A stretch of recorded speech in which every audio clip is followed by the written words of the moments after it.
All right, the date, November 6th, 1927.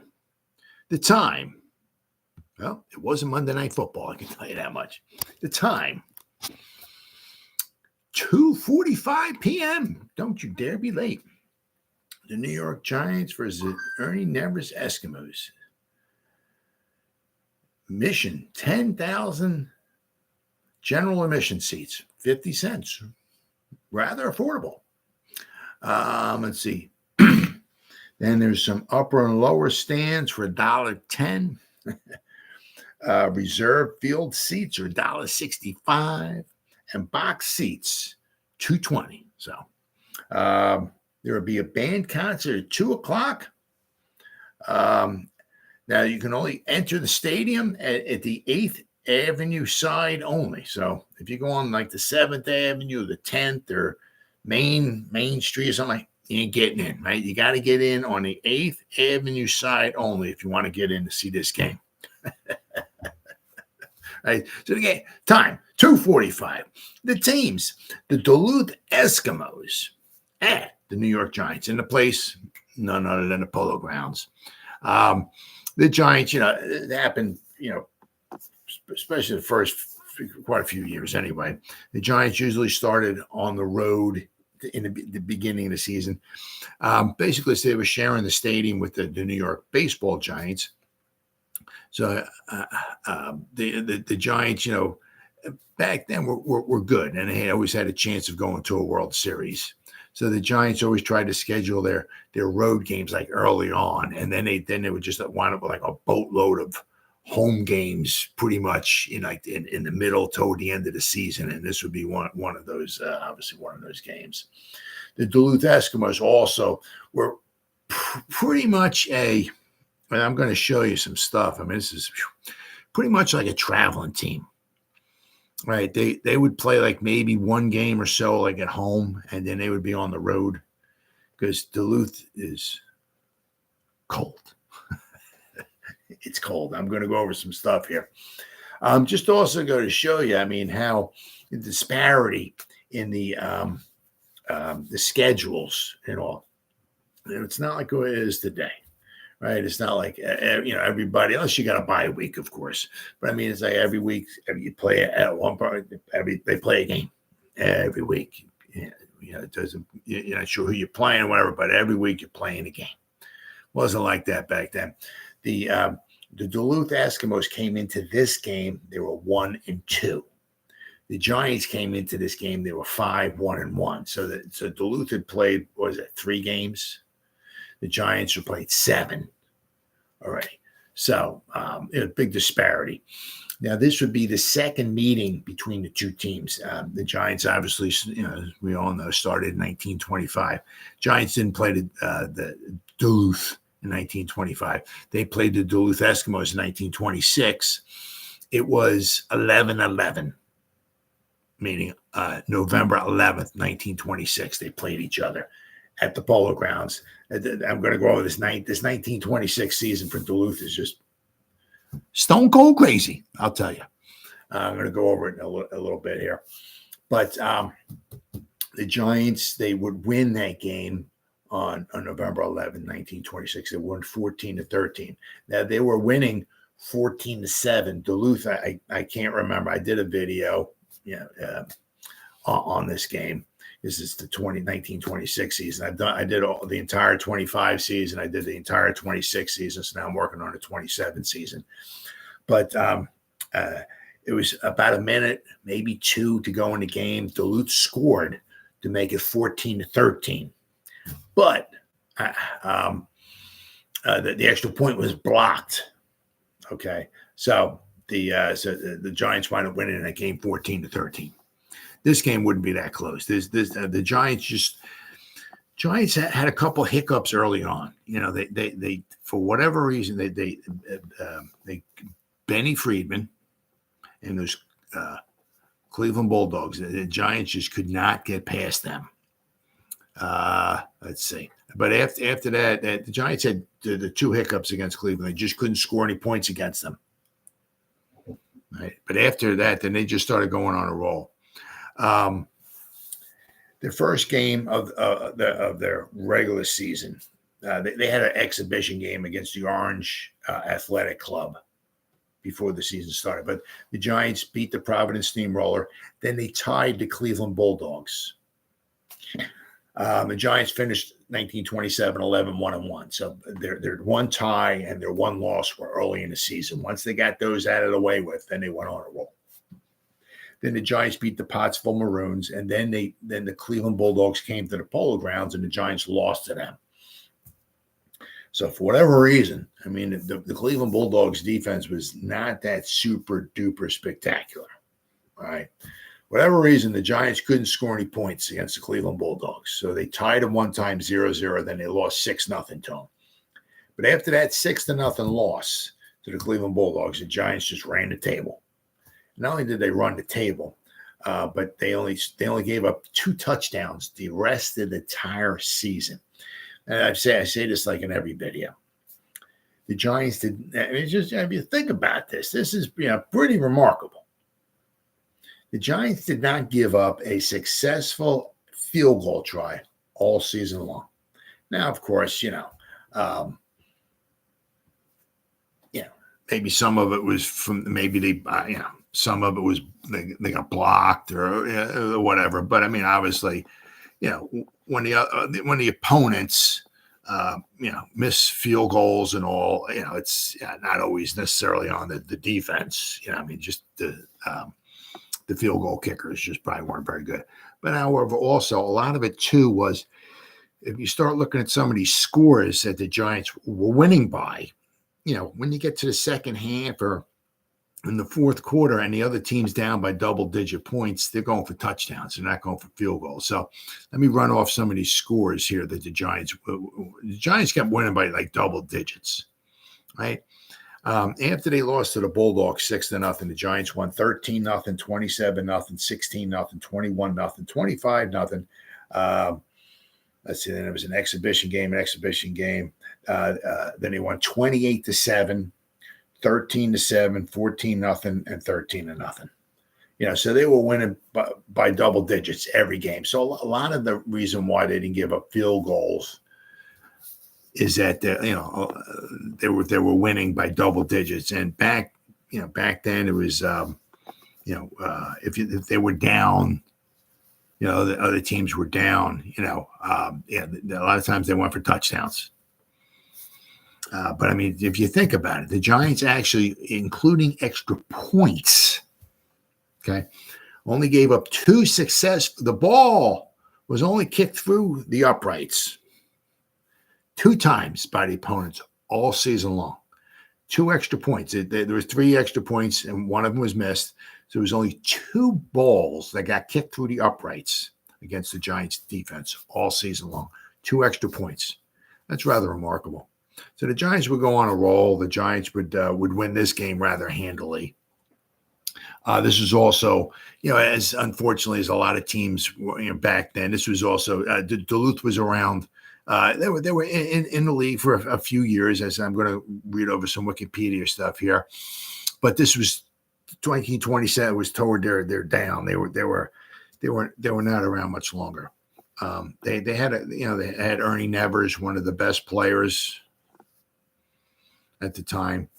He did darn near almost everything for him, but he couldn't do it alone. Obviously, you need a team, and their team was just not very, very good. Let's see here. Let's see. Okay, so I'm going to read over. There we go. The Duluth Eskimos. This is straight out of Wikipedia. Now they were named something else and they changed their name. So we'll go over that too. Got some interesting stuff here about the Duluth Eskimos. The Duluth Eskimos were a professional football team from Duluth, Minnesota. And I'm going to go over this Duluth stuff in just a bit. In the national, they were the team from Duluth in the National Football League. After spending most of the time as a traveling team, they withdrew from the league after the 1927 season. So this was the 1927 season. I mean, they actually started, I think they started 1-1. Let me see. Yeah, They started 1-1. They beat the Pottsville Maroons. Well, they lost their first game of the season to the Packers 20-0. Every one of their games was on the road this season. Then their second game of the season, they beat the Pottsville Maroons 27-0. So they were 1-1. They finished 1-8. The third game, they lost to the Cleveland Bulldogs because they missed an extra point. They lost 21-20. They missed an extra point, or they could have at least tied that game.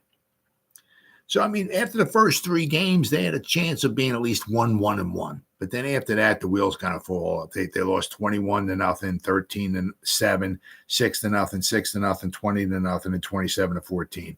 I mean, the last, 1, 2, 3, 4, 5, last 6 games, they only scored 2 of them.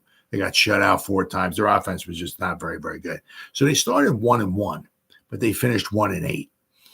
And, so after this season was over with, the Duluth Eskimos were no mas, as they say.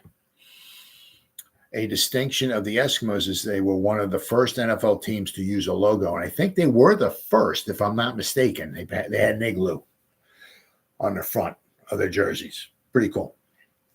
The initial formation of the Duluth team. Now, this is interesting, too. Just only stuff from back then, right? The team initially formed in 1923 as the Kellys, officially the Kelly Duluths. After the Kelly Duluth, I get a kick out of that.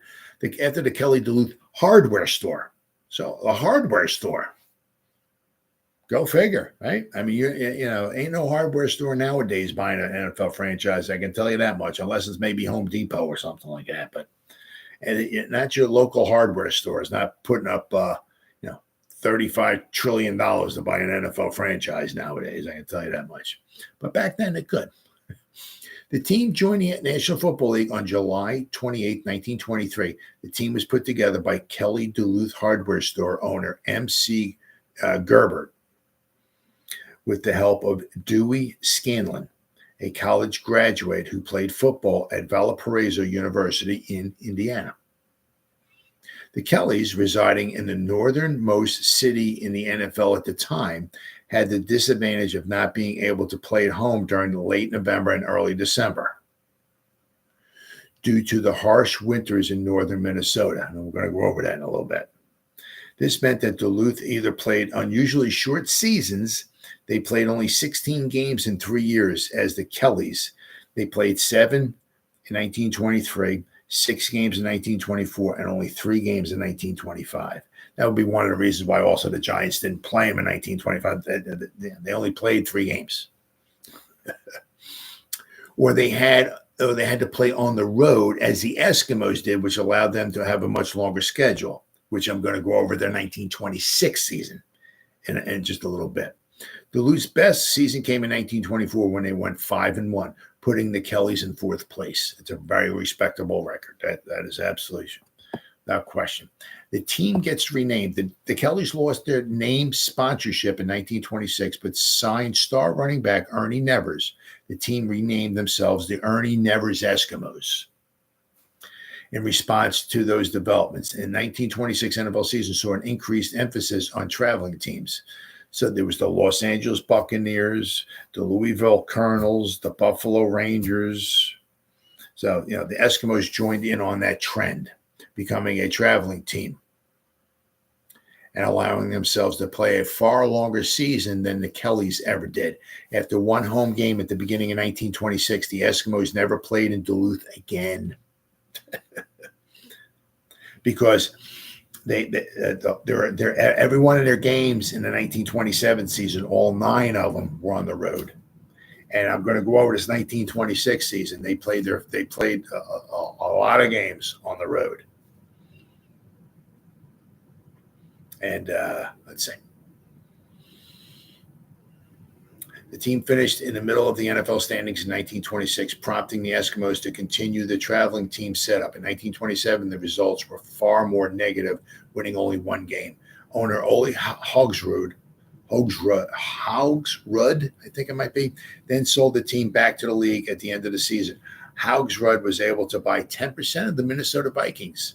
90% of the team was owned by an ownership group that had originally planned to launch a separate team in the American Football League. Anyway, later years, due to various transactions, the Kelly Eskimos have a tenuous link to the modern NFL. Edwin Simondal, I guess, a promoter in Orange, New Jersey, bought the defunct franchise on July 27, 1929 for the 1929 season and used it to promote the decades-old Orange Tornadoes to the major leagues. The NFL, however, did not consider the Tornadoes to be successors of the Eskimos. The Tornadoes moved to Newark for the 1930 season before going back to the minors. When Simondal, I guess, handed the franchise rights back to the league, it was understood that the first new expansion team of the 1931 season would receive the Tornadoes' whole franchise. Because of the Great Depression, no buyer was found, and the league ended up putting the franchise on the field as the Cleveland Indians under collective ownership. All right, let's see here. Okay. But let's see, the 19, let's see, this is that. All right, so let me go over first where the Duluth is at. If you're not sure, I mean, there was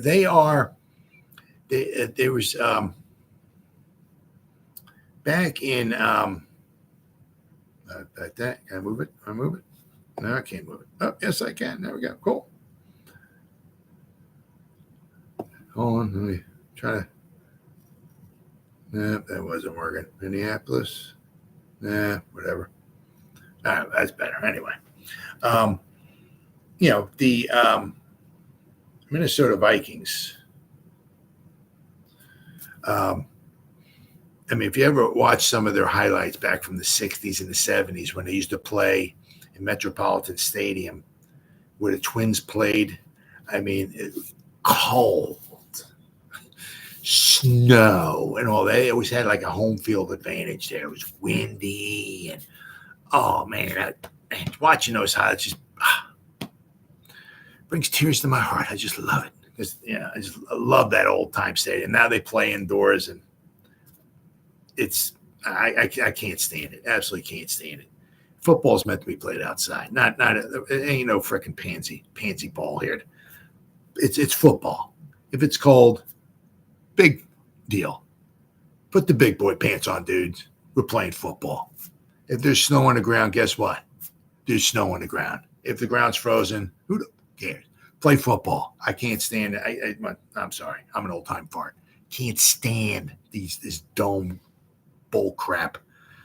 Anyway, as I said, if you ever see that stuff from Minnesota back in the 60s and 70s, especially in November, December and all that, where the Vikings played, man, it was cold.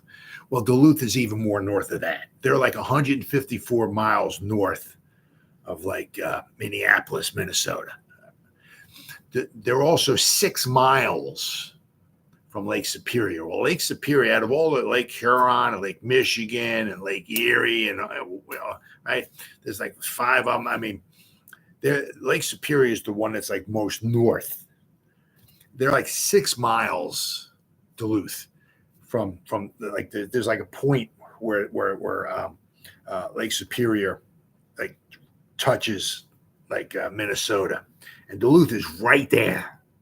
It's right where the point is. They're like 6 miles away. If you look on the map, it's like Duluth is like standing on the shoreline of Lake Superior. So you get those lake effect.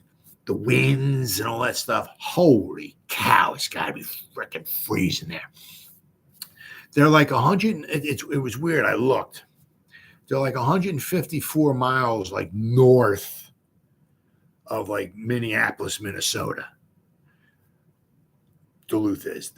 Duluth is 154 miles south of the Canadian border. So they're right up there by the Canadian border. But it's not only so much they're in the northern part of Minnesota, but they're right on the lake too. So in the 1926 season, they played their first game at home, and then they went on the road for a long, long time. I said back then, we got some global warming going on, whether you want to deny it or not. It's like, it's warmer than it used to be. You go back 100 years ago, right? Without the global warming and everything like that, I said, it had to be really cold in Duluth in like November and December. So they would play like one game or so, whatever, at home, and then they had to be road warriors. So this 1926 season here. All right, it's 154 miles from Minneapolis to Duluth. Then it's 154 miles from Duluth to the Canadian border. It's just crazy. But if we got the 1926 season for Duluth, they played the first game. It was like an exhibition game. They played the Bessemer Legion at a neutral site in Wisconsin on September 12th. Well, the very next week on September 19th, they played at home against the Kansas City Cowboys, who were basically a road team. Kansas City did not have any home games. They were a road team, specifically a road team. So in 1926, the Duluth Eskimos, they played their one and only home game on September 19th.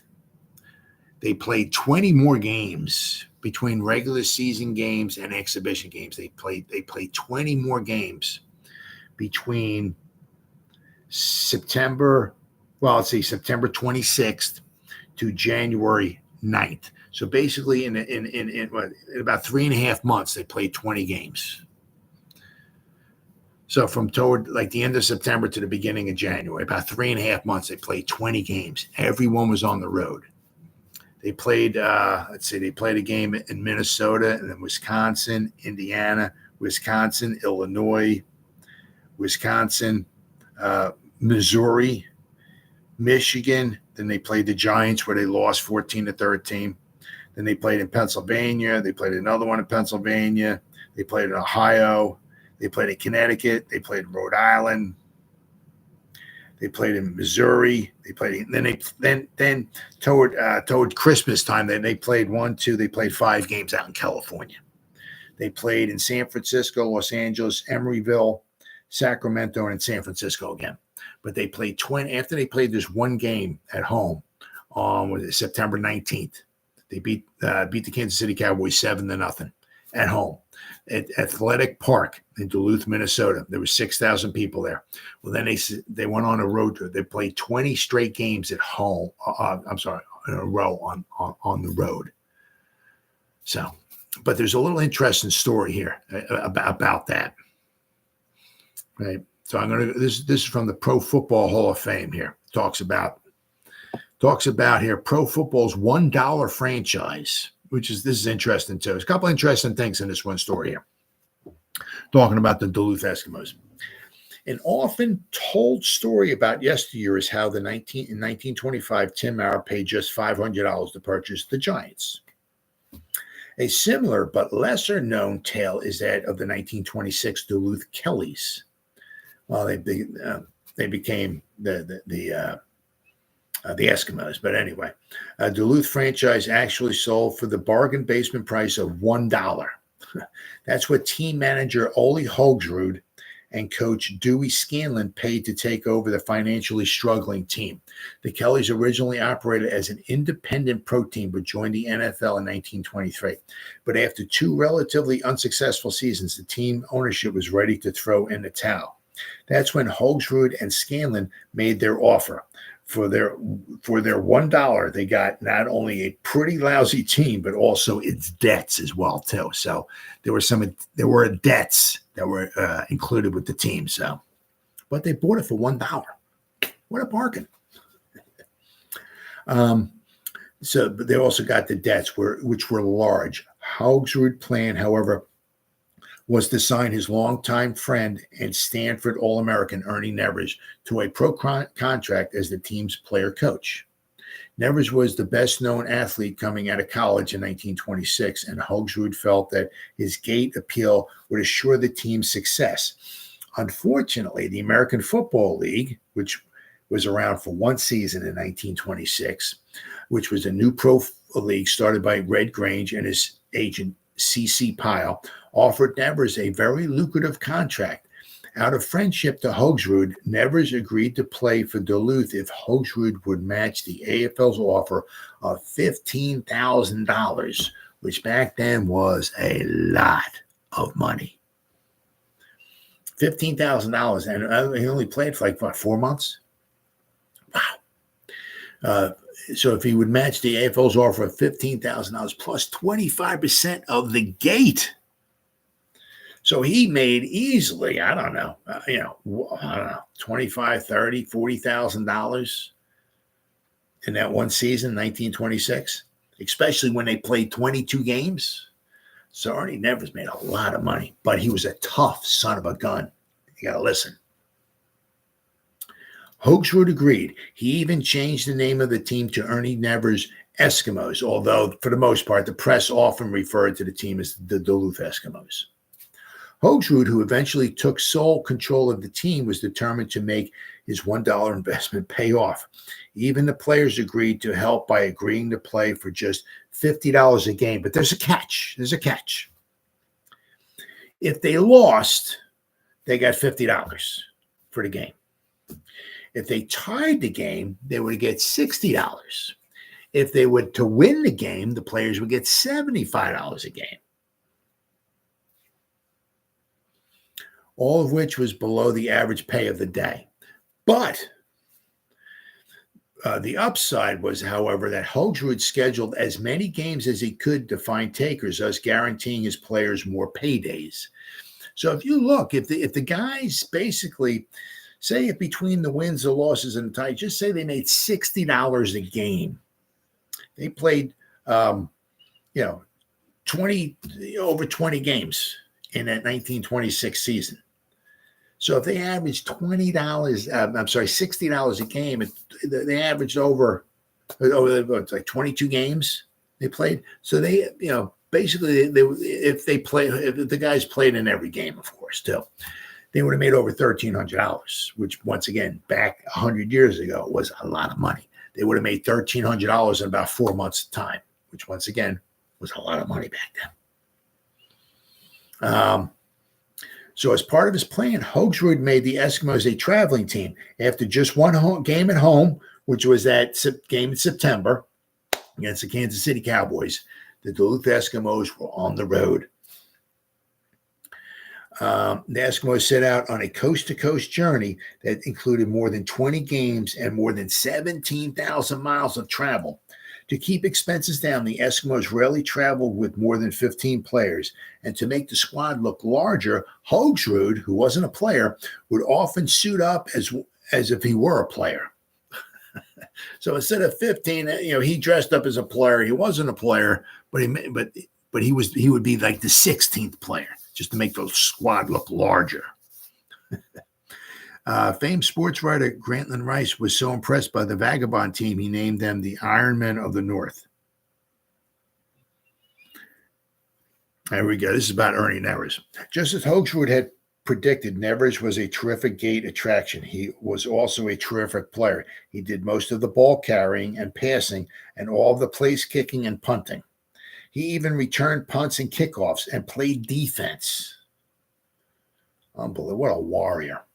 During the entire season, Nevers missed only 26 minutes of playing time over those 20-plus games. Only 26 minutes.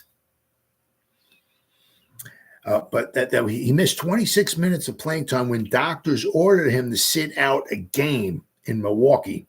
But when the Eskimos fell behind, he put himself back in the game and he threw a touchdown pass to defeat Milwaukee 7-6. I mean, the guys are just unbelievable back then. Unbelievable back then. So, I mean, it just goes to show you, there was, just it's like, I'm going to schedule a lot of games. Okay. If we lose, you only get $50. If we tie, I'll give you $60 a game. If we win, I'll give you $75 a game. And it was only like 15 guys. So, I mean, it was tough. They played over 20 games in like 3.5 months. It was a tough, brutal schedule. But I mean, whoever survived it, made themselves quite a bit of money, right? I said, but only stuff like that go on back then. But unfortunately, they were 1-8. I mean, they did well against the exhibition games and everything like that, but against the teams in the NFL, they were just not good, unfortunately. And sadly, they had to fold up. So it is what it is. But as I said, this would be the second meeting between the New York Giants and the Duluth Eskimos. Second. And I said, the Giants were just on a roll. Once they started, and they just started shutting everybody out. The Giants, newsflash, would wind up winning this game too. So I got quite a few articles here to read. All right, so some of them are a little short, but I'll try to get them all in. All right, so this one says the Duluth loses 21-0 to the football Giants. New York forwards open wide holes in Eskimo line and backs tally 3 times. Nevers and Blood excel. That would be Johnny Blood. Love that name. The Giants gained freely in midfield, but meet Stonewall defense in scoring zone. 15,010 game. I guess that might be Duluth. Duluth, they gain yards freely around midfield, but meet a Stonewall defense in the scoring zone. So I guess that must be what that is. The Duluth, they gained some yards, but when it came to scoring, that Giant defense, 1927 guys. Even Lawrence Taylor got to eat his heart out. The Giants gave up 20 points all season long, played 13 games, gave up 20 points, 1.5 points per game. Check that out. That's pretty good, right? Ernie Nevers and his Duluth Eskimos came to town with the cold and wintry weather, but the New York Giants football took their measure out at the Polo Grounds. The score was 21-0. Despite the contrast from previous balmy Sundays, about 15,000 persons turned out to see the former Pacific Coast College star, Ernie Nevers. Although Nevers and one of his able assistants, halfback Blood, former St. John star, played a great game. The Giants backs, McBride, Wyckoff, Wilson, and Haynes took most of the spotlight for themselves. Although in comparative obscurity, the heavy Giant line again made it possible for the backfield to shine with dazzling plays and runs. Nevers and his Eskimos gained easily in midfield, but lacked a goal line punch when inside the Giants' 30-yard line. They were inside this line 5 times and 3 times lost the ball when passes were intercepted. Twice the ball was lost on downs. The nearest the Eskimos ever got to the goal line was the 10-yard line. So they got down there. But also sometimes, as it was back then, if they were down by like a couple touchdowns or something like that, it's sometimes nowadays it's like, you try to maybe take the points. It's like, well, yeah, I mean, some coaches, it's just, now some coaches don't even want to punt. Some coaches go for 2 points all the time and stuff like that. But a lot of them, I don't know, I don't want to say common sense, but some of them, I'm down there. Let me take the points. As I said, sometimes, like what Campbell did, in the playoff game against the 49ers, when he should have kicked a field goal, but he decided to go for it.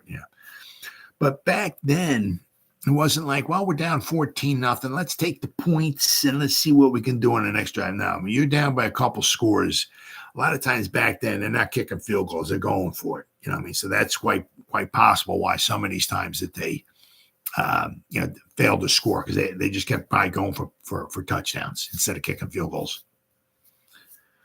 But so Duluth might have lost 21-0, but they had their scoring chances. Right, but once again, that Giant defense in 1927 was just unbelievable. The Giants scored in the first, second, and fourth periods.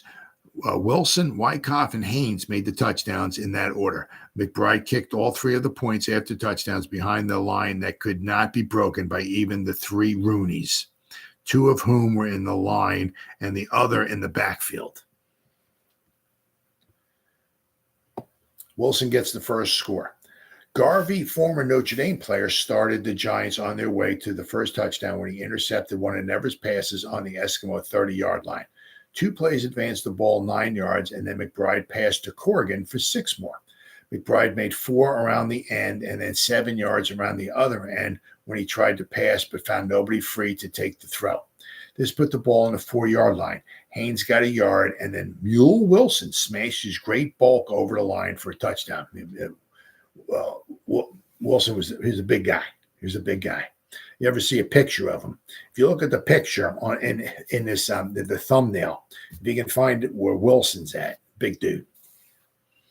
The Eskimos were deprived of a touchdown before this period ended when an offsides penalty on both teams called the ball back after it had been down behind the Giant goal line. Ooh. Nevers made a tremendous pass to Blood, who ran like the wind, only to be tackled. He bounced off the ground, however, and got underway again. He was shunted and bunted, but finally struggled across the line for what would have been a touchdown if both teams hadn't been offside. So apparently he was tackled, but I guess you had to be down, I guess. Right? I guess the refs have to declare you to be down. So before the end of the first period, the Giants started for their second touchdown from their 39-yard line. Haynes ran for 19 yards and Wyckoff for 7, and the period ended. At the resumption of play, McBride passed to Corrigan, and Wilson and Haynes hit the line for gains that put the ball on the 11-yard line. McBride gained a yard, and then Wyckoff ripped across the goal line for a touchdown with most of the Eskimos team clinging to him. As then it says here, the Eskimos lacked the goal line punch. In the third period, the Eskimos gained consistently in midfield. They advanced the ball 45 yards in one march with the aid of 2 passes from Nevers. These were of the 13 and 17 yards and put the ball on the Giant 20, it's either 23 or 28-yard line. The printing there's something wrong with the printing on it. Looks like quite possibly 28-yard line, where McBride intercepted another pass. The Giants started from their 42-yard line in the final quarter to make their score in that period. McBride ran through tackle for 18 yards, and Wyckoff smashed ahead to the Eskimo 29-yard line before he was halted. Then a pass from McBride to Haynes was completed, and the latter turned in one of his dodging runs from the 20-yard strip, which resulted in the score. Nevers made one great punt that carried for more than 60 yards and which went outside on the Giant 1-foot line. Wow.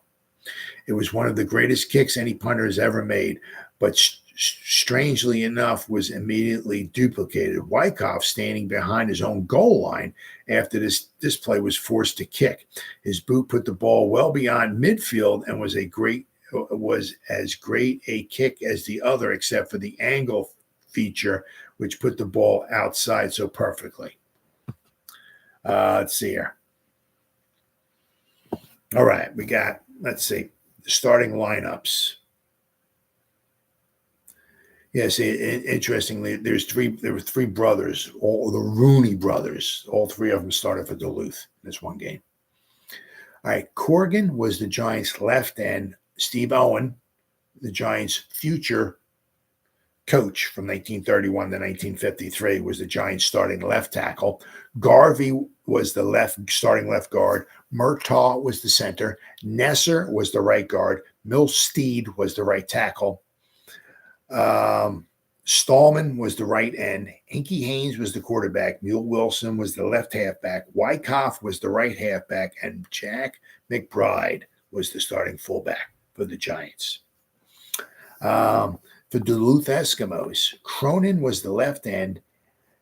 Ashmore was the left tackle. Kiesling was the left guard. B. Rooney was the starting center. Seuss, looks like, was the right guard. McCarthy was the right tackle. J. Rooney was the starting right end. Method was the starting quarterback. C. Rooney was the starting left halfback. Blood, Johnny Blood, I believe it is the right halfback, and Ernie Nevers was the starting fullback. Substitutions: White went in for Wyckoff. Haggerty went in for Haynes. Haynes went back in for Haggerty. Wyckoff went in for White, back in for White. And Jappy went in for Stallman. Haggerty went in for Haynes. And White went in for McBride. And let's see. For Duluth. You know what? I'm going to see if I can, because some of this print is not really very good. I'm going to see if I can get a better article to read. I got other articles here. Hopefully I got some starting lineups from some of these other articles, and hopefully I can read them. Sometimes it's right there, but the printing is just horrible, absolutely horrible. All right, so we got next one here. It says the Nevers 11 unable to stop the New York backs. All right, here we go. Okay, here. Okay, let me see here. Hold on. All right, let's zoom in here. Here we go. Okay, it's a little bit better here. Okay, for Duluth, Cronin was their starting left end. Ashmore was their starting left tackle. Kiesling was their starting left guard. B. Rooney was their starting center. Seuss, like Dr. Seuss of all things, Suess was their starting right guard. McCarthy was their starting right tackle. J. Rooney was their starting right end. Method was their starting halfback. C. Rooney was their starting left halfback. Blood was their right halfback, and Nevers was their fullback. Okay, here we go. Let me zoom out here a little bit here. Oh, okay, I got this in there? Nope, not yet. Hold on here. There we go. Okay, White went in for Wyckoff. Haggerty went in for Wilson. Wyckoff went in for White. Wilson went in for Haggerty. Jappy went in for Stallman. Biggs went in for Murtaugh. And Haggerty went in for Haynes. For Duluth, Mannion, M-A-N-I-O-N. Mannion went in for Ashmore. Nisi went in for Joe Rooney. Nisi. Okay. Let's see here. I'll read this article here. Scroll up to the top here. Okay, Nevers 11 unable to stop the New York backs. Outplaying the Duluth Eskimos in the snappiest pro game of the season at the Polo Grounds yesterday afternoon before 18,000 enthusiasts. The New York Giants ran their current string of victories to 4 and climbed nearer the head of the National League standings. Their score was 21-0. Now, let me see here. Hold on here. The current streak to 4. I got to find. Here we go. I believe this would be their current streak would be 1, 2, 4. Okay, yeah. So with this game, the Giants wind up being 1, 2, 3, 4. The Giants wind up 5. After this game, they were 5-1-1. I'm sorry, wait, no, 6-1-1. But so they were. So this would be their fourth. I thought it was their 5th win in a row, but it is their fourth win in a row. So there's our articles right. I'm wrong. All right. Let's see. Ernie Nevers, the famous Stanford alumnus, and the Rooney brothers, ably assisted by Odds Blood, the St. John's Crack, and other years, put up a better battle than the score indicates. Let me see. Odds Blood, was that his name? Odds? I thought it was Johnny Blood. Let's see here. Yeah, Johnny Blood. Yeah, okay. I don't know what odds means. I have no idea what that means. His name is John Victor McNally Jr. No idea, but it's Johnny Blood. I don't know. In this article, they got Odds Blood, whatever. No idea what the heck that means. All right. So they put up the Eskimos. They put up a better battle than the score indicated, but we're slow to start, and it was not until the second half that they seriously threatened. Then 3 times on the 20-yard line or further goalward, their drives folded up and yielded nothing. The Giants' touchdowns in the opening period followed Garvey's interception of a Nevers pass and a return of 30 yards. Haggerty and Wyckoff carried the ball down the field, and Mule Wilson went over. The second marker came in the second period after a 55-yard march on straight football. Basically, straight football means it just pretty much runs. Sometimes it might also mean like just run, maybe end runs or something like that, but just like line smashes off tackles and line smashes. They call them smashes. They call them plunges. Right? That's pretty much it. Straight football. Wyckoff crashed over for the second. The third touchdown came in the last quarter. Haynes receiving a pass from McBride and sprinting 30 yards to the goal line. McBride added the points after touchdown on all three occasions. So that was that one. All right, next. Giants down Eskimos in league tilt. That is, it's weird because when you read the articles, a lot of them have the attendance is different. This one has it. The last article said 18,000. This one says 20,000. A crowd of 20,000 sees pros at Polo Grounds. Ernie Nevers is checked. The New York Giants defeated Ernie Nevers' Duluth Eskimos 21-0 in a National Professional Football League game before 20,000 onlookers at the Polo Grounds. Wilson, former Texas Aggie back, scored the first touchdown after a 47-yard march in the opening quarter. Wyckoff, late of Georgia Tech, and Hickey Haynes, former Penn State quarterback, counted the final scores. McBride kicked 3 points after touchdowns. Although Nevers hit the Giant line with some success, the Eskimos were never dangerous. Well, that's not necessarily true. They got inside the Giant down to the 20-yard line quite a few times. They just were not able to punch it across. So I guess maybe what they mean dangerous, I guess they mean within like the 5-yard line or something like that. But this other article is a small one here. Oh, it says the same thing. A lot of times they had that. A lot of times you get different newspapers and they have the same articles. It's like an article that gets printed out and it just gets passed around to a couple different papers. So this one here says the same thing because right at the end it says, although Nevers hit the Giants line hard with some success, the Eskimos were never dangerous. So the top parts just basically says pretty much the same thing. All right, so that's that one. Next. Giants hand Eskimos a 21-0 freeze out. Ooh, I like that. Nice title. I like that. A freeze out. Okay.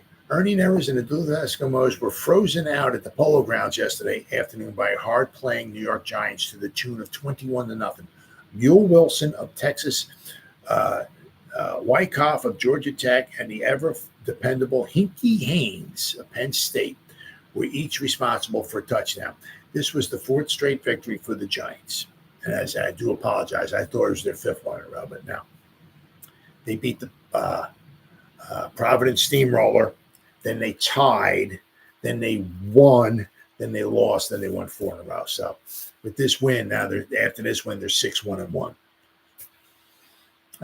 There is no doubt of Nevers' ability as a backfield man. The West Coast star played a smashing game, but was never able to get near the goal line of the New York team. The Giants concentrated their defensive efforts against the leader of the Eskimos and intercepted many passes that he sent spinning through the air. The Eskimos succeeded once in carrying the ball over the Giants' goal line, but the score was not counted as both teams were offsides on the play. Whoops. This happened in the first period when Nevers sent a pass to Johnny Blood that put the ball on the Giants' 25-yard line. Blood then took the ball on the next play and disregarded the referee's whistle, carried the pigskin to a futile touchdown. So, so he carried it to a touchdown. The one thing was,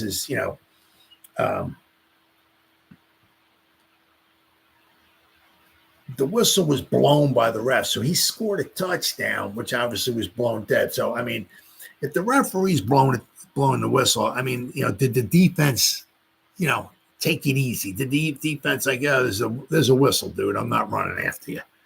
So maybe he scored a touchdown or maybe he got across the goal line because the whistle blew and the defense was kind of, maybe one or two guys got a little, let me go tackle. Let me see if I can tackle him. But maybe the rest of the defense, was dude, the whistle blew.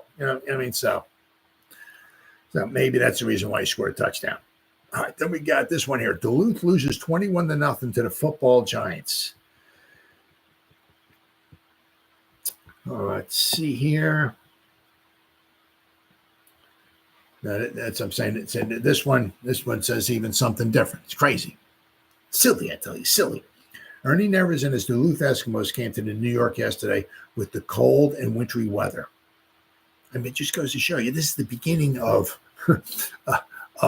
very beginning of November, and they're talking about cold and wintry weather. I mean, around here, I mean, it's like, the beginning of November, it's like 60 degrees. I mean, it's, it's crazy. But back then, 100 years ago, they're talking about the beginning of November, they're talking about cold and wintry weather in New York, the beginning of November.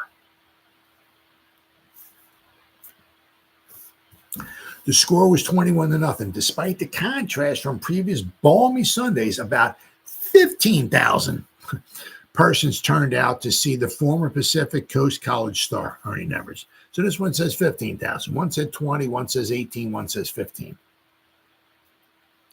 Although Nevers and one of his able assistants, halfback Johnny Blood, played a great game, the Giants' backs, McBride, Wyckoff, Wilson, and Haynes, took most of the spotlight for themselves. Although in a comparative obscurity, the heavy Giants line, I read something like this before, again, made it possible for the backfield to shine with dazzling plays and runs. Nevers and his Eskimos gained easily in midfield, but lacked a goal line punch when inside the Giants' 30-yard line. They were inside this line 5 times and 3 times lost the ball when passes were intercepted. Twice the ball was lost on downs. I read something like this in one of the other articles. The nearest the Eskimos ever got to the goal line was at the 10-yard line.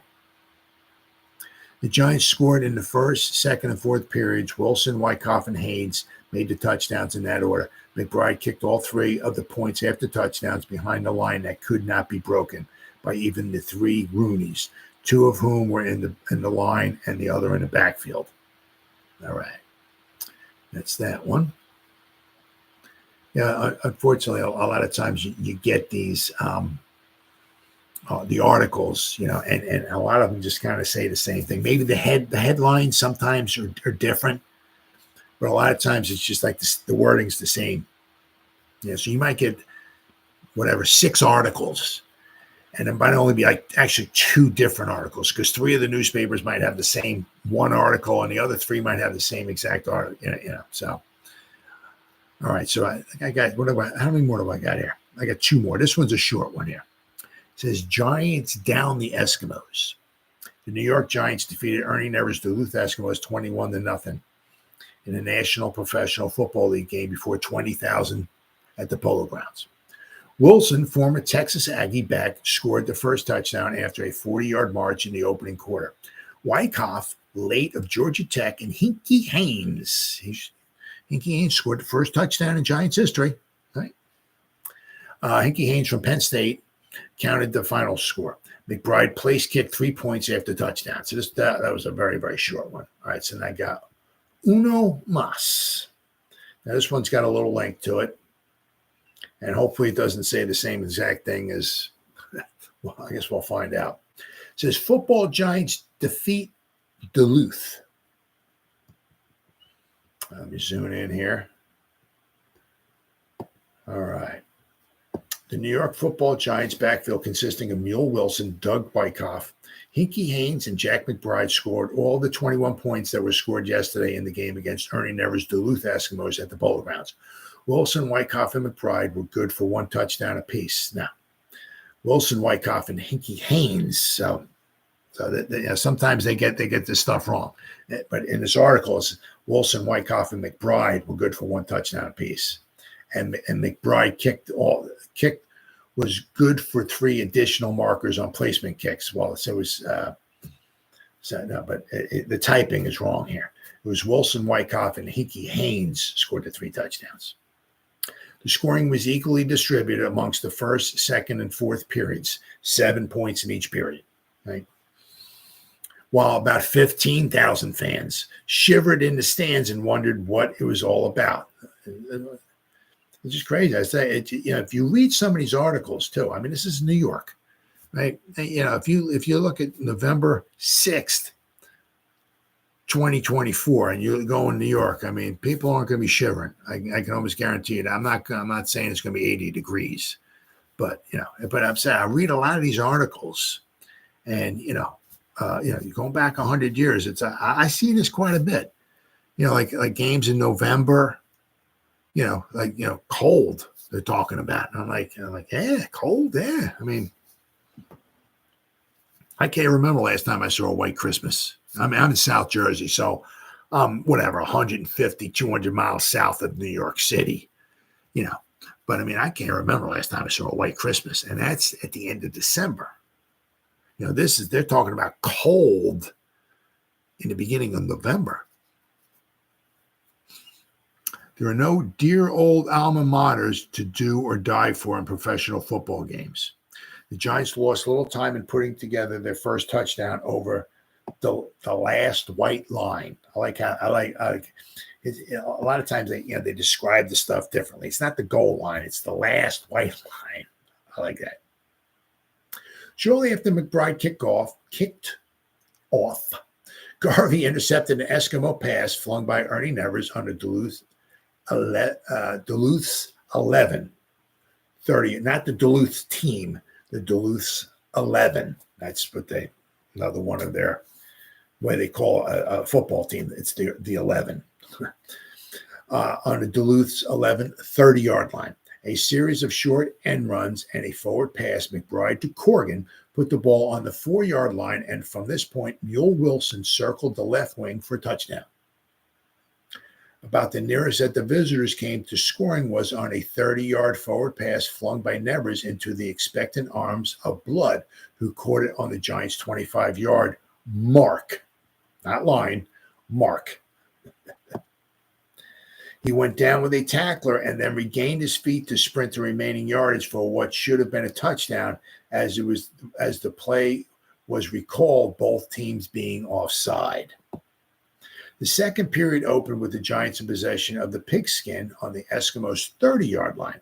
A pass to Corrigan and 2 off-tackle smashes, one by McBride and one by Haynes, moved the ball up to the 10-yard line, from which position Wyckoff went hurtling over for the touchdown, McBride kicking his second extra point.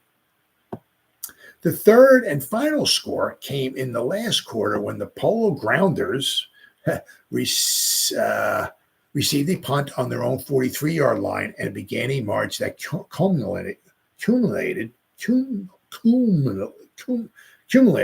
There you go. I can talk. With Haynes grabbing a pass on Duluth's 25-yard stripe and traversing the distance between himself and the goal line, aided by some excellently timed interference.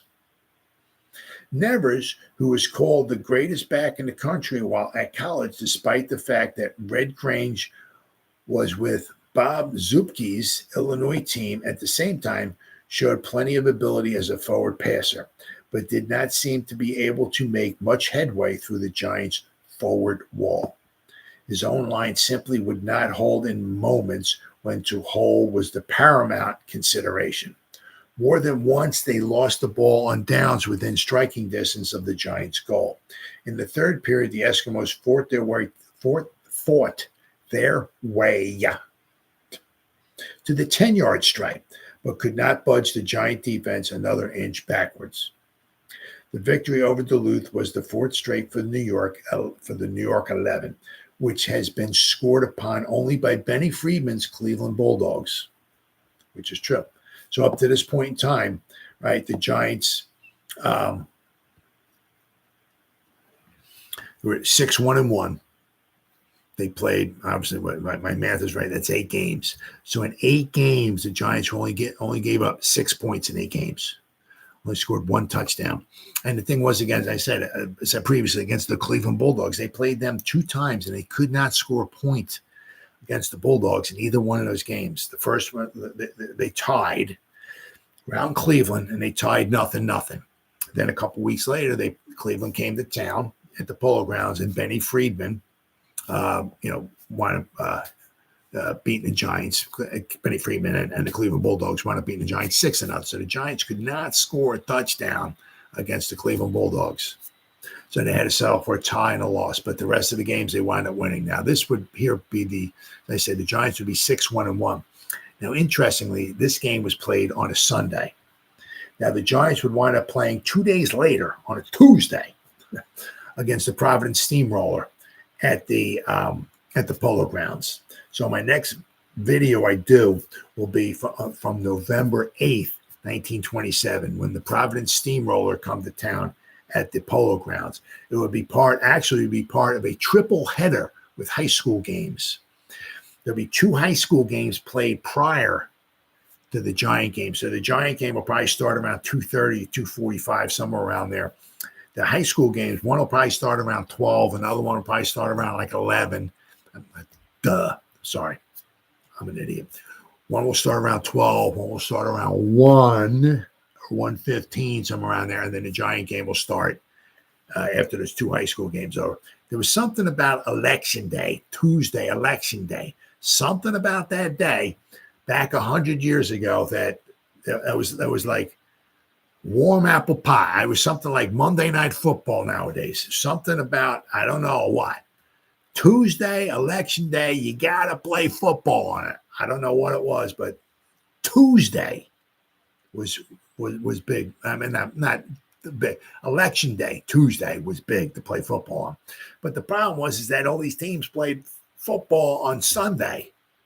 So the Giants are going to play a game on Sunday, this game here. They're going to play a game on Tuesday. Then they're going to play a game on the following Sunday. So they're going to play 3 games in an 8-day period. Whew, talk about crazy, huh? Well, so that's pretty much wrapped up this game here. All right, so the Giants wind up winning. They beat the Duluth Eskimos 21-0 at the Polo Grounds. And the Giants will push their record to 6-1-1 on the season. And as I said, in 2 days' time, they would play another game. So that's what happened on this date, November 6th, 1927, in New York football Giants history. See you next time.